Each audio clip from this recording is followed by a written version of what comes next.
Aratibori lugu.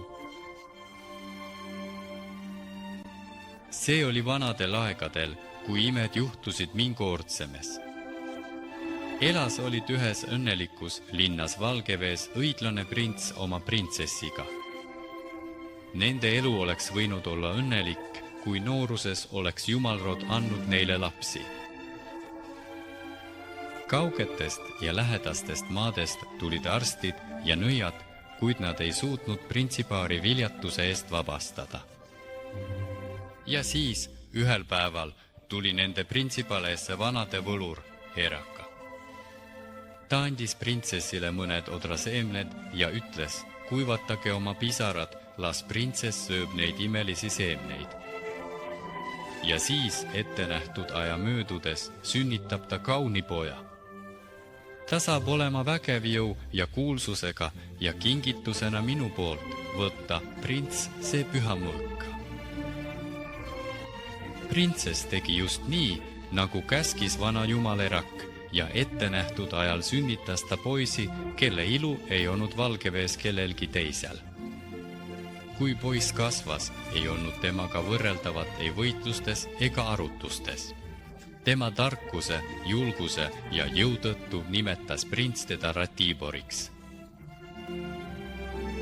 Kui Ratibor kasvas suureks, soovis ta näha Jumala maailma ja vaadata naaberriike. Ta tuli isa juurde palvega lasta tal koos sõpradega reisile minna. Prints raputas lihtsalt negatiivselt pead. Ta hindas oma ainukest poega liiga kõrgelt, et usaldada teda saatuse meelevalda. Aga noormees ei saanud mõelda millelegi muule. Seetõttu andis prints lõpuks nõusoleku ja Ratibor koos oma sõpradega asus teele. Ja koos temaga asusid teele 3 kaaslast, relvameister, sepp ja ehitusmeister. Nad asusid teele päikese suunas. Nad olid mööda läinud takjapõõsaste mägedest ja pärast väikest teekonda jõudsid 4 sõpra kauni, kuid inimtühja iidse linna müüride juurde, mis oli langemas. Nad nägid kõrgeid tornikesi, avaraid turge, poode, mis olid täis kaupu. Kõik viitas suurele ja jõukale rahvale, kuid ei tornides ega tänavatel ei olnud ühtegi inimest. Imestunud rändurid ei saanud aru, mis toimub, kuni relvameister äkki endale käega otsa ette lõi. Mulle tuli meelde, see peab olema see iidne linn, millest rääkis mulle mu vanaisa. Selles iidse linnas on asunud must elajas, kes ei lase ühelgi elanikul rahu saada. Parim on meil siit valguse ajal lahkuda. Kuidas siis nii, vastas printsipoeg, me ei lahku enne, kui oleme söönud, sest ma olen kohutavalt näljane. Nad suundusid poodidesse ja valisid välja kõik vajalikud asjad söömiseks. Nad jätsid kaupade eest õiglast tasu lettidele, nagu oleks müüjad kohal olnud. Siis jõudsid nad printsihärrade elamisse iidse linna keskel. Relvameister asus pöögi valmistamise kallale, samal ajal kui teised jätkasid iidse linna uurimist. Relvameistri töö sujus, varsti hakkas köögis, isuäratavalt valmiva toidu lõhn levima. Relvameister, oodates, kui maitsvalt nad söövad, märkas äkki enda ees väikest kuju suurusega nagu koduvaim, kes oli raudrüüdes, mõõk ja oda käes. Mees ratsutas mustal koeral, mis oli kaetud erksa kattega. Anna mulle süüa. Anna mu söök tagasi, karjus ta raevukalt oma väikese oda raputades. Mu sööki. Naeris relvasepp. Sa oled, ma näen, suur naljamees, onu. Pööra kiiremini. Hüüdis pisike sõdalane kõva häälega. Vastasel juhul muudan ma sind puust kuju. Sa oled tõeline härrasmees. Vihastas vapper relvasepp.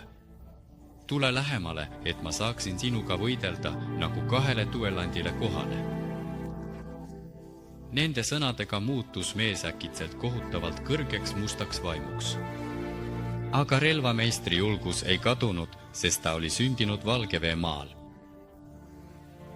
Tõmmates välja oma terava mõõga, ründas ta kõrget musta vaimu, et see kas võitleks või paluks temalt armu. Aga must vaim ei hakanud temaga võitlema, vaid vaatas tema musta silmaga ja relvameister muutus puust kuju.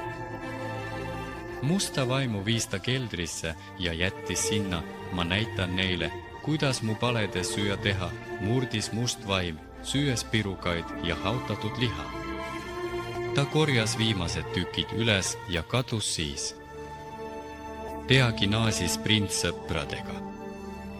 Näljased, nagu pärast pikka jahiretke, karjusid nad ukse pealt. No, kallis relvameister, kus sa oled ja kus on meie söök? Kuid nende sõber ei saanud keldrist vastata, sest ta oli muutunud puust kuju. Võib-olla on ta juba söönud ja magab kuskil, ütles Koval. Tuleb teda otsida keldrites ja sahvrites. Kui kahju, hüüdis prints. Teame midagi muud valmistama. Tule, Koval, keeda meile lõunasöök, aga meie tütrekesega jalutame veel vanas linnas. Nüüd juhtus sama lugu Kovaliga. Niipea, kui ta hakkas nuusutama isuäratavat lõhna, oodates maitsvaid pirukaid ja liha, ilmus tema ette väike sõdalane. Alguses kutsus Seppi julgelt talupoega duelli, kuid juba hetkega muutus ta puust kuju. Temaga juhtus kõik sama, mis relvameistriga. Must surnud viis puust kuju Sepast keldrisse ja jättis selle sinna nõjutud relvameistri kõrvale. Muidugi, kui prints ja ehitusmeister näljasena naasid printsipaleesse, ei õnnestunud neil taas einestada. Nüüd jäi kokaks ehitusmeister. Aga ka tema ei suutnud musta surnud nõidusele vastu panna, nagu ka tema sõbrad.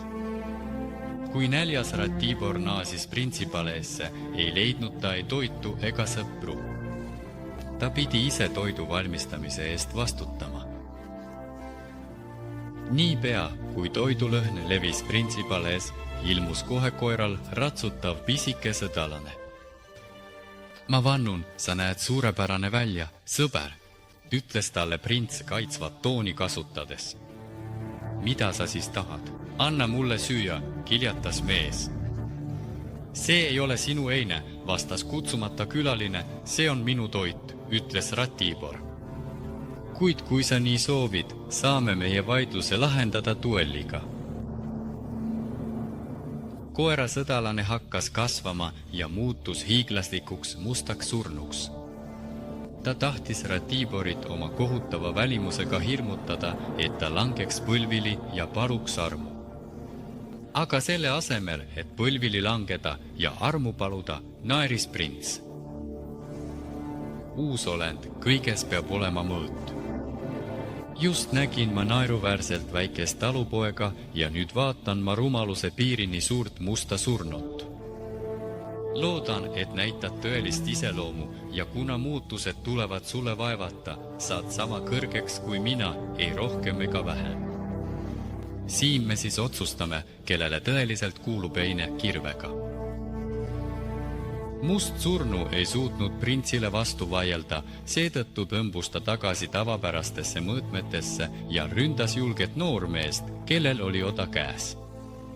Kuid vaatamata sellele, et navjaolend oskas suurepäraselt mõõka ja oda kasutada, ei andnud Ratibor talle sentimeetritki järele. Pärast kohutavat lahingut torkas ta musta surnud terava mõõgaga. Kuna ta aimas, millised sündmused siin varem toimusid, hakkas ta kõiki keldreid ja pani paiku läbi vaatama. Kauges keldris leidis ta 3 oma sõpra, kes olid muutunud puidust kujudeks.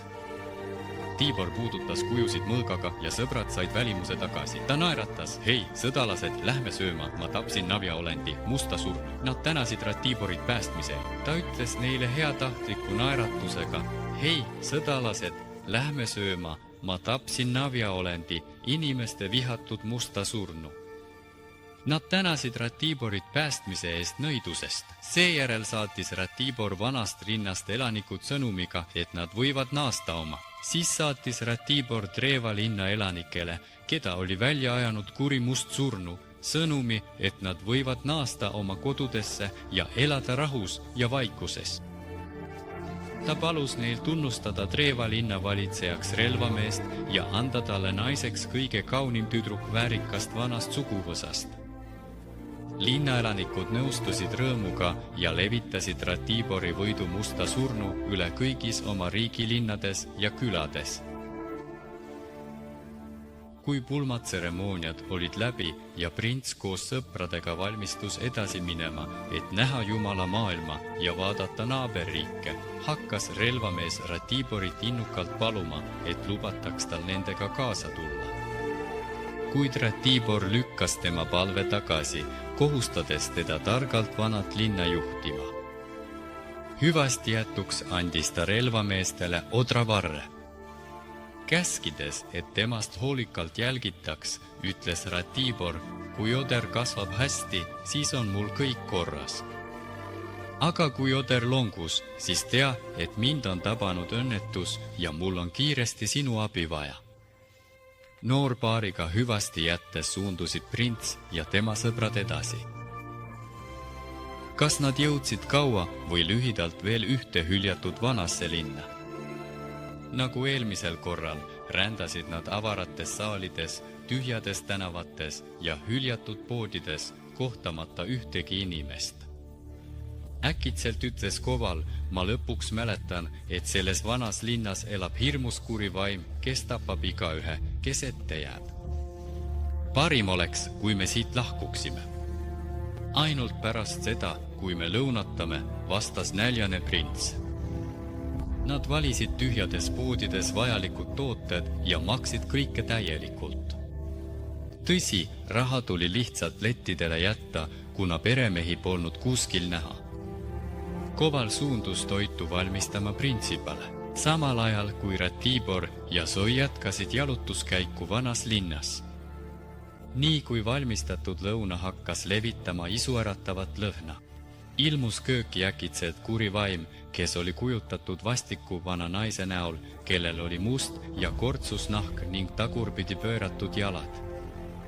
Nii kohutava vaate nägemisel julge Seppa, ütlemata ühtegi sõna, tormasta ukse poole oma mõõga järele ja ründas kurja vaimu, kes oli kujutatud vastiku vana naise näol.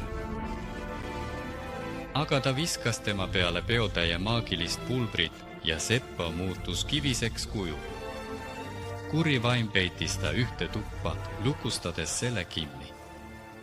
See kuri olend Navi maailmast neelas kiiresti lõuna ja kadus, ja kui Ratibor ja Soi, näljased, naasid printsipale, ei leidnud nad ei lõunat ega oma sõpra Seppa. Siis usaldas prints köögi toimetused ehitajale ja läks ise taas uurima vanade linna ilu. Aga ka teise kokaga juhtus sama õnnetus, mis esimesega. Nii kui kurja vaim ilmus, haaras Sochi oma mõõga ja ründas kurja vaimu, kes oli vastiku, küüraka kujul, kelle jalad olid tagurpidi keeratud. Aga kurja olend Navi maailmast viskas Sochile peotäie maagilist pulbrit ja ta muutus kivist kuju. Kurja vaim peitis ta samas toas, kus Sepp, lukustades selle tõukega. Vastik küürakas neelas kiiresti lõuna ja kadus. See on halb, hüüdis tagasi tulnud printsipoeg, kui ta ei leidnud oma sõpru, rääkimata lõunast. Ta võttis asja enda kätte. Nii kui hästi valmistatud toidulõhn hakkas levima, ilmus kohe kurja vaim. Kuid seekord silmitsi kauni noormehega muutis kurja vaim oma kuju ja vastikust küürakast sai ta lumav neiu. Aga Ratibor ei lasknud end petta. Nähes kauni naise tagurpidi keeratud jalgu, mõistis ta kohe, kes tema ees on. Ja ütles, teravat mõrka käes hoides, palun sind, Navi olend, muuda oma kuju veel kord. Ma ei tahaks tappa nii lummavat neidu. Kurja vaim isegi kisendas rõõmust, kuid niipea, kui ta võttis oma tavalise vastiku kujuküürakana, lõi printsipoeg oma salajase mõõga ja see rõveolend Miranavi maailmast kukkus tema jalgade ette surnuks. Mõistes, millised sündmused siin varem toimusid, hakkas ta kõiki tube läbi vaatama. Ühes kaugemas toas leidis ta oma sõbrad, kes olid muutunud kivist kujudeks. Ratibor puudutas kivist kujusid oma salajase mõõga ja tema sõbrad sõdurid said tagasi oma endise välimuse. Ta ütles neile naeratades, hei, sõdalased, lähme lõunat sööma, ma tapsin kurjavaimu. Nad tänasid Ratiborit päästmise eest nõiduse käest ja kiitsid oma sõbra erakordset jõudu ja vaprust. Siis saatis Ratibor vanade linna elanikele, keda kurjavaim oli välja ajanud, sõnumi, et nad võivad tagasi oma kodudesse pöörduda. Ta lubas rahulikku ja vaikset elu ning palus elanikel tunnustada Kovalit oma printsiks ja selle iidse linna valitsejaks ning anda talle naiseks kõige kaunim neiu mõnest väärikast vanast suguvõsast. Linnaelanikud nõustusid rõõmuga ja levitasid Ratibori võidu kurja vaimu üle kuulsust kõikidesse linnadesse ja küladesse oma riigis. Pärast pulmatseremoniaid lahkusid printsipoeg ja arhitekt edasi, kuid prints Koval ei tahtnud oma kaaslastest lahkuda. Ratibor andis talle odravarre ja ütles, kasta ja hoolitse selle eest hoolikalt, kuni see hästi kasvab. Ole kindel, et ma olen rahul ja õnnelik, aga kui see närbuma hakkab, siis olen ma hädas ja ootan sinu abi. Mitte kuigi palju edasi liikudes jõudsid printsipoeg ja Sokhi suure linna äärde merekaldal, kus nad otsustasid puhata. Saatus soovis, et Sokhi armuks kaunimasse neiusse, kelle ilu varjutas kuu ja tähed. Ta ohkas, meenutades õnnelikku saatust relvameistri ja Kovaliga. Teenrid unistasid sellest, et ka nemad võiksid saada printsiriigi ja kauni pruudiga, kuni Ratibor ei halastanud nende peale. Ta kutsus enda juurde selle mereäärse linna vanemaid, paljastas neile oma nime ja palus tunnustada arhitekti linna printsiks, andes talle naiseks oma valitud. Kaitsmiseks tulevaste võimalike hädade eest ja julge rüütli abi saamiseks täitsid selle linna vanemad tema palve, sest Ratibori kuulsus kõlas igal pool. Pärast uhket pulma arhitekti valitud neiu lahkus printsipoeg edasi üksi, nagu varemgi, jättes maha odravarre, mille järgi sai teada tema tegemistest. Pärast pikka teekonda peatus printsipoeg puhkama jõe kaldal. Äkki nägi ta üllatunult, kuidas mööda jõge ujus tohutu jahant. Siis ujus veel üks mööda temast, helendades punase valgusega. Iga kivi oli suurem kui eelmine, tabas selline ime. Kniasik otsustas leida nende allika.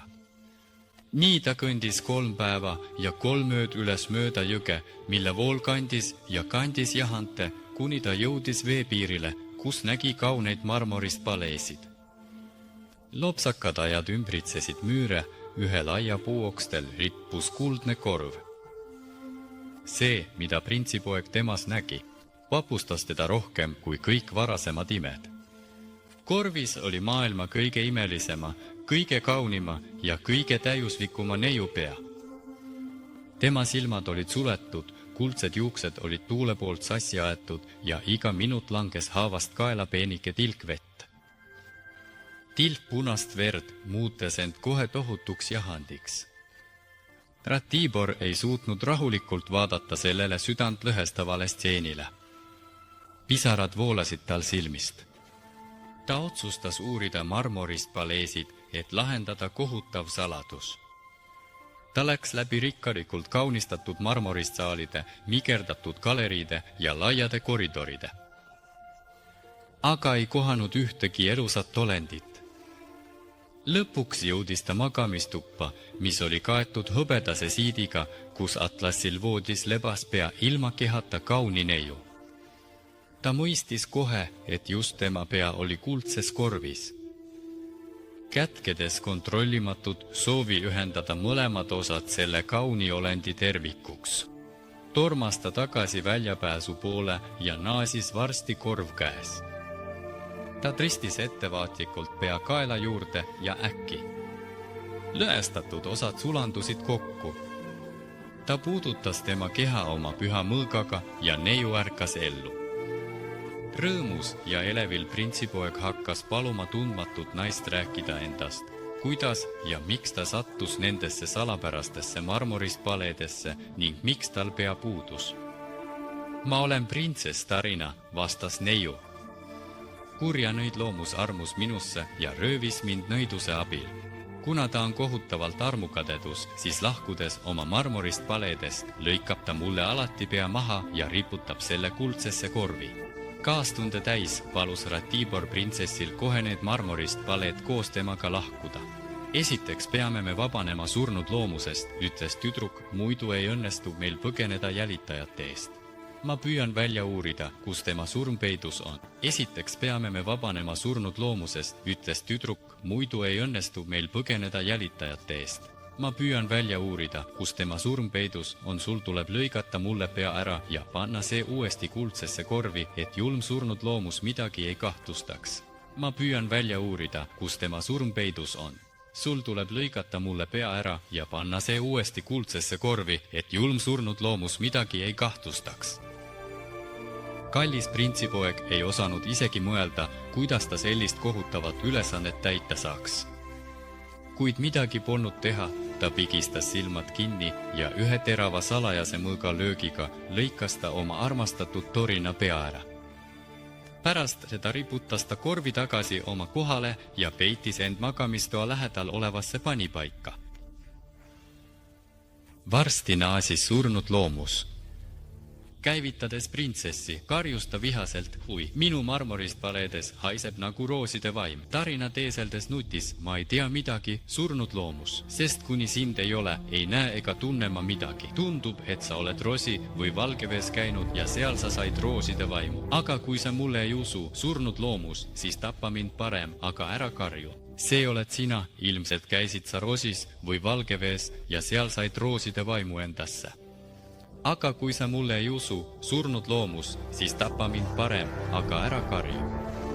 Surnud loomus, kes armastas oma vangitütart, vandus pigem ise surra, kui teda tappa. See oleks kohutav, hüüdis tüdruk, sest kui. See oleks kohutav, hüüdis tüdruk, sest kui sa sureksid kaugel kodust, jääksin ma nii oma pea ära lõigatuna, ei elavana ega surnuna.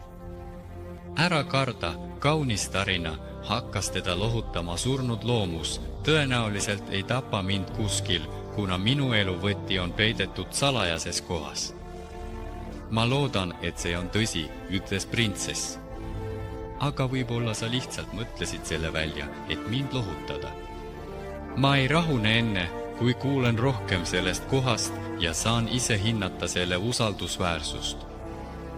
Alguses keeldus surnud loomus oma saladust avamast, kuid printsess Tarina oli nii nutikas ja helitas teda nii õrnalt, et surnud loomus, lisaks veel kohutavalt väsinud ja magada tahtes, lõpuks ütles. Keegi ei suuda mind tappa, välja arvatud printsess Charotibora Valgeveest.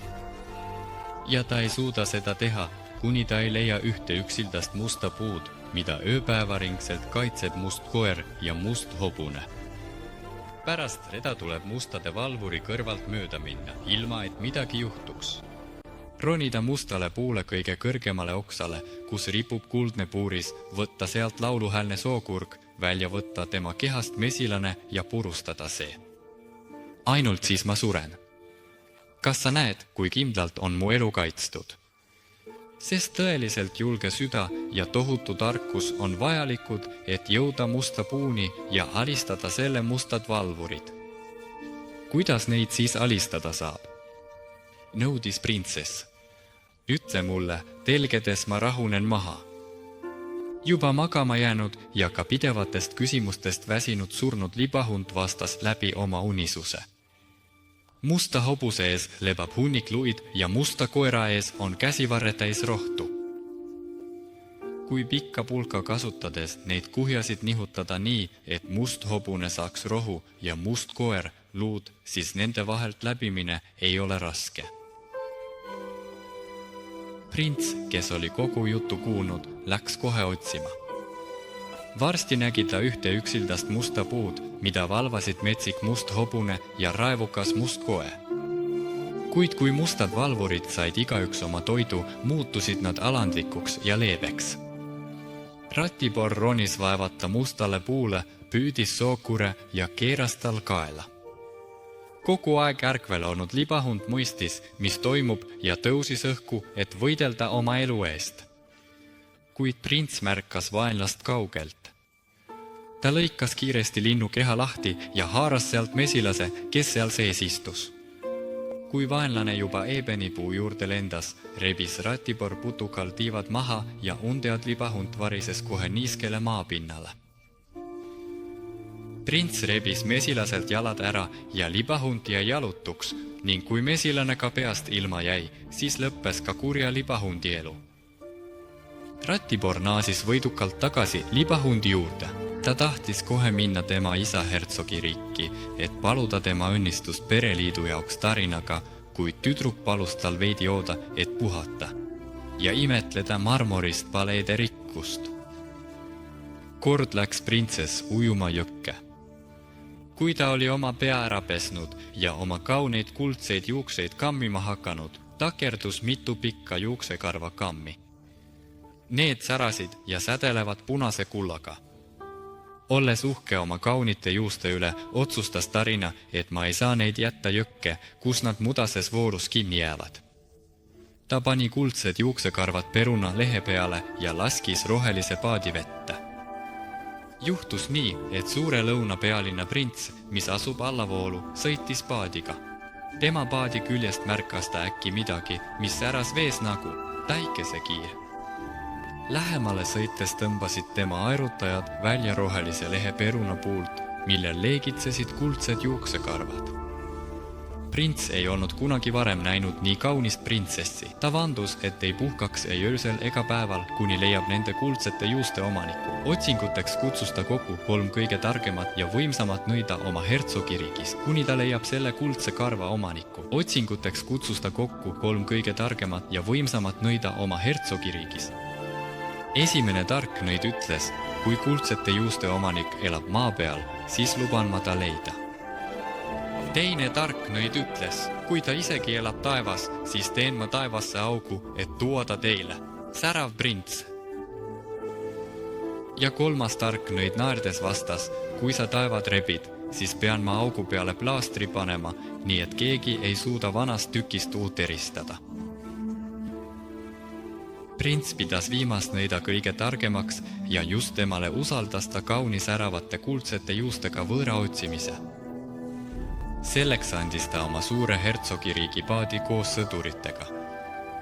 Nõid mõistis kiiresti, et kuldsete juuste omanikku tuleb otsida naaberhertsogiriigist ülesvoolu. Seetõttu istus ta suure hertsogiriigi paati ja hertsogiriigi sõdurid hakkasid kõigest väest aerutama vastuvoolu. Mõned päevad nad sõitsid, kuni kauguses ilmusid marmorist paleed. Kaval nõid käskis peita paat pajuhekkide sisse lähima saare juurde, ise aga suundus marmorist paleede poole paadiga. Kaval nõid astus kirvega kaldale, jõudis marmorist pale astmetele, kus hakkas nutma ja kaebama saatuse üle. Sel päeval läks Ratibor jahile, samal ajal kui kuldsete juustega printsess istus kodus üksi. Lahke hing, vastas ta kohe vanaproua pisaratele. Ema, küsis tarina, astudes marmorist paleedest välja, miks sa nutad? Tütar, vastas kaval naine, ma nutan kurba saatust, mis võib sind tabada, kui su abikaasa hukkub ja sa jääd siia üksi. Ja tuleb öelda, et oma nõiduse abil oli ta juba teada saanud prints Ratibori kohta. Täiesti tõsi, plaksutas printsess käsi, see oleks kohutav. Miks ma varem selle peale ei mõelnud? Kogu päeva nutis tarina, aga õhtul rääkis ta Ratiborile oma hirmudest. aga ta vaid naeris, öeldes, et tema eluvõti on usaldusväärses kohas ja ebatõenäoline, et õnnetus neid ohustab. Printsess rahunes. Ta palus näidata kohta, kus võti peidetud on, et saaks seda silmas pidada. Tarina, võti on mu teravas salajases mõõgas, mis ei tunne kaotusi. Kui seda rikkuda, siis ma suren, vastas Ratibor. Aga ausas lahingus ei saa keegi mind võita. Seetõttu rahusta oma süda, kallis printsess. Oleks mõistlik hoida salajane mõõk kodus, kui lähed jahile, pakkus abikaasa. Ja kuigi prints kinnitas talle, et muretsemiseks pole põhjust, otsustas Tarina teha omamoodi. Kui Ratibor järgmisel hommikul jälle jahile läks, peitis printsess tema võimsa terava mõõga, pannes selle alla teise, nii et prints ei märganud midagi. Seetõttu, kui nõid ilmus taas marmortrepil nutma, ütles printsess rõõmsalt, ära nutta, ema, täna on mu abikaasa ohust väljas. Tema eluvõti on peidetud salajases mõõgas ja mõõk on peidetud minu kirstus. Vana nõid ootas pärast lõunaund, kui kõik vaikseks jäi, varastas salajase mõõga kirstust, süütas tule ja torkas terava tera leegitsevatesse sütte. Nii kui tera hakkas kuumenema, tundis Ratibor kogu kehas kohutavat kuumust. Teades oma salajase mõõga maagilisi omadusi, tõmbas ta relva nööri alt välja, et näha, mis juhtus. Kuid paraku polnud tema käes mitte tõeline hinnaline mõõk, vaid selle aseaine. Ta karjus valjult, mida sa tegid, Tarina? Ma olen surnud, ja kannustas hobusele pähe. Aga kaval nõid oli süüdanud nii tugeva tule, et mõõk kuumenes kiiresti punaseks. Ratibor oli juba peaaegu marmorist paleede lähedal, kuid siis lõhkes kinnituskruvi, käepide eraldusterast ja samal hetkel veeres prints Ratibori pea maapinnale. Ratibor oli juba peaaegu marmorist paleede lähedal, kuid siis lõhkes kinnituskruvi, käepide eraldusterast ja samal hetkel veeres prints Ratibori pea maapinnale. Nõid astus printsessi tuppa. Tütar, ütles ta, kuidas on pärast und sinu imeline kuldne juuksed segamini läinud. Kuni su abikaasa tagasi ei tule, lase mul juuksed pesta ja sättida. Nad läksid marmorist treppidest alla jõeni.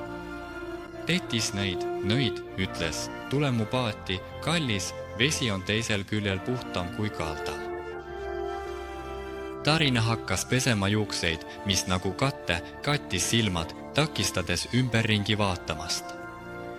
Sel hetkel lahti sidus vana nõid paadi ja vool tõi nad allavoolu, suunates neid peidetud printsipaatide poole saare juures. Nii kui paat jõudis printsipaadi kõrvale, tõstsid lõunalinna sõdalased printsessi ja nõia pardale. Asjata nutis printsess ja palus, et teda lastaks tagasi oma abikaasa Ratibori juurde. Aga kõik oli asjata. Tarina andis suures koguses sööki. Oh sina, häbematult vana nõid. Ta pöördus vihaga Pettise poole. Ma sain aru, et sa tirid mind mingi printsi paleesse. Kes iganes ta ka ei oleks, ma vannun, et ma ei näe tema nägu tervelt 16 aasta. Lõpuks jõudsid nad lõunasse, suure pealinna, kus prints oli rõõmus. Aga kui ta sai teada kuldsete juustega printsessi vande, ehitas ta talle kõrge torni. Miski ei tohtinud tema üksildust rikkuda. Ainult puude langetajatel ja vett tõmbavatel lubati siseneda torni ümbritsevasse õue. Nii ta elas, leinates oma armastattu. Ja pean ütlema, et niipea kui prints Ratibori pea kehast eraldus. Murtud odravars, mis jäi relvameistrile, murdus äkitselt nii, et viljapead kukkusid maapinnale. Usaldusväärne relvameister muretses kohutavalt. Ta mõistis kohe, et tema kallile sõbrale on juhtunud õnnetus. Ilma viivitamata, kogudes oma sõdalased, suundus ta appi. Teel kohtus ta Kovala ja Sodeki sõdalastega. Rääkides omavahel, sõbrad jõudsid järeldusele, et kõik 3 viljapead murdusid ühel ja samal hetkel. Pidi valmistuma kõige halvemaks.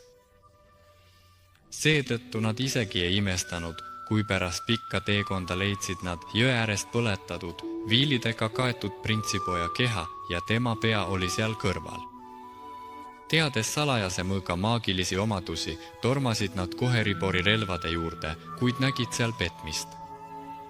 Siis, kui nende südamed valust tardusid, nad kandsid Ribori keha kätes marmorist paleesse, et seda pesta ja valmistada ette leinatalituseks. Aga äkki nägid nad tõelist salajast mõõka, mis lebas tuhkakuhjas. Mõõk oli ülekuumenenud ja kaetud koorikutega, mõõgakääpide vedeles kõrvale, nupuke oli kadunud. Nüüd me kõik parandame, karjus prints Koval. Ta süütas tule, sepistas nuppu ja kinnitas käepideme terale. Niipea, kui ta töö lõpetas, kasvas printsipoja pea kaela külge sama kindlalt nagu enne. Nüüd on minu kord, hüüdis relvameister ja ta pööras teritusratast nii tugevalt, et koorikud ja laigud kadusid teralt nagu võluväel. Salajane mõõk sai jälle läikivaks ja seni, kuni ta ratast pööras, kadusid Ribori kehast armid ja põletused. Ta ärkas äkitselt ellu ja istus oma voodis sama kaunis nagu varem.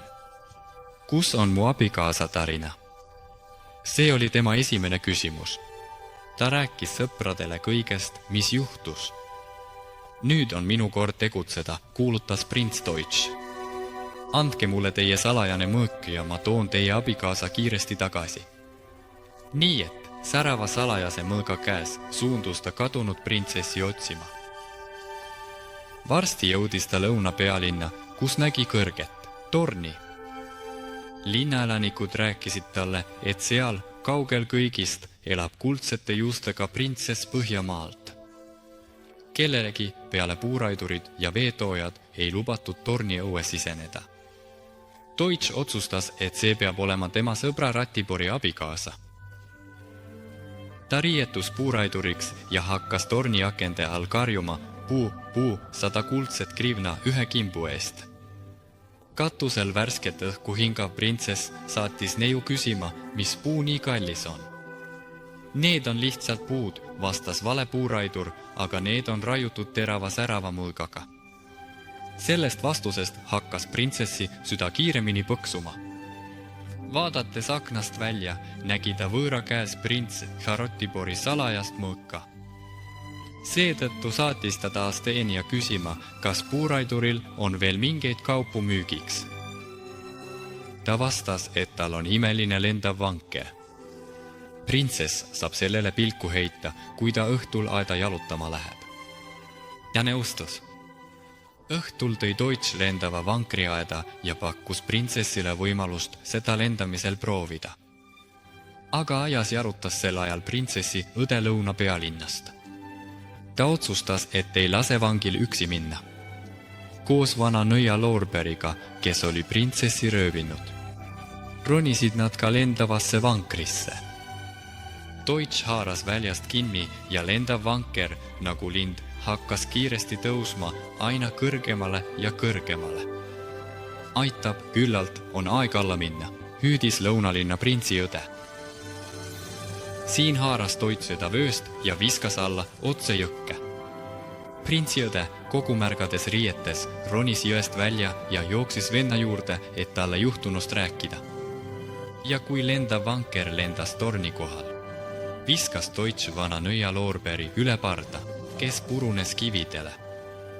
Ja lendav vanker lendas otse marmorist paleede poole, kus neid ootas põnevusega prints Ratibor. Ta kohtas oma kallist abikaasat rõõmupisaratega silmis. Siis koos sõpradega suundus prints Ratibor Torina isa valdusesse ja alles pärast tema õnnistuse saamist otsustas ta naasta oma kodumaale Valgeveele. Kui Valgevee prints, kes oli pärast poja lahkumist väga vanaks jäänud, nägi 3 hirmuäratavat sõjaväge oma linna lähedal, pidas ta neid vaenlasteks. Ta sõitis oma sõjaväe eesotsas neile vastu ja ütles, kui te tulite halva meelega, siis ei saa te selles linnas mingeid rikkusi. Paljud teist leiavad oma surma meie mõõkade käest linnamüüride all. Kuigi ma olen vana, suudan ma ikka veel võidelda ja kui mu kallis ja julge poeg Ratibor oleks minuga, siis oleks kõik vaenlaste väed meie linna ees maas. Aga ta lahkus meist palju aastaid tagasi ja keegi pole temast enam midagi kuulnud. Siin viskus prints isale kaela, rääkis talle kõigest, mis juhtus ja kuidas aitasid teda vanad ustavad sõbrad, relvameister, sepp ja arhitekt. Nende seiklused tekitasid kõigis imetlust. Ratibor rääkis isale oma abikaasast Torinast ja sellest, et sai tema isalt õnnistuse. Ja kui vana prints nägi oma poja kuldsete juustega abikaasat, siis ei olnud tema rõõmul piire ja ta otsustas korraldada pojale suure pulma. 3 päeva pärast kogunes kogu rahvas, kes elas 300 versta raadi pulma. Tuli ka vana huntväejuht, kes kinkis Ratiborule salajase mõõga. Ta õnnistas Ratibori ja kuldsete juustega printsess Torina pereliitu ning oli au sees nagu kasuisa. Pulmapidustustel oli igasuguseid roogasid, mis olid nii maitsvad, et keegi polnud midagi sellist varem proovinud. Pärast pulmi kuulutas vana prints, et läheb rahu ja vaikuse juurde. Siin otsustas rahvas ühiselt ja valis Ratibori uueks printsiks. Ja nii läkski ja kõik elasid kaua ja õnnelikult.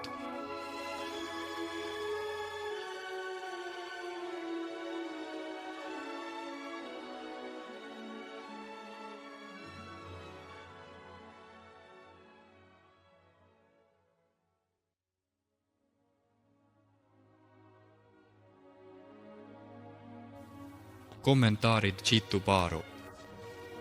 Niasele vana viis, kuidas printsile pöörduda. Pühades paikades, kus toimusid duellid ja võistlused. Päikese järel ehk siis läände. Takjas mäed, Uurali mäed. Must elav surnud, puhas jõud, teemon, kurat või vaim. Sööme koos, lõunatame või õhtustame. Koduhaldjas, hea vaim, kodu kaitseengel. Rahvapärimuse kohaselt peetakse koduhaldjat väikest kasvu umbes 1 orši 71,12. Navie loomine ehk siis olend teispoolsest maailmast, navi maailmast. Kirvestele siis tol ajal. Opokivälja, magamistuba, koht puhkamiseks. Lotša siin tähenduses voodi, magamisase. Ebenipuu, must pappel. Perunipuu on tamm. Kaebamine on kaebamine. Nagalisi mõõgakotid.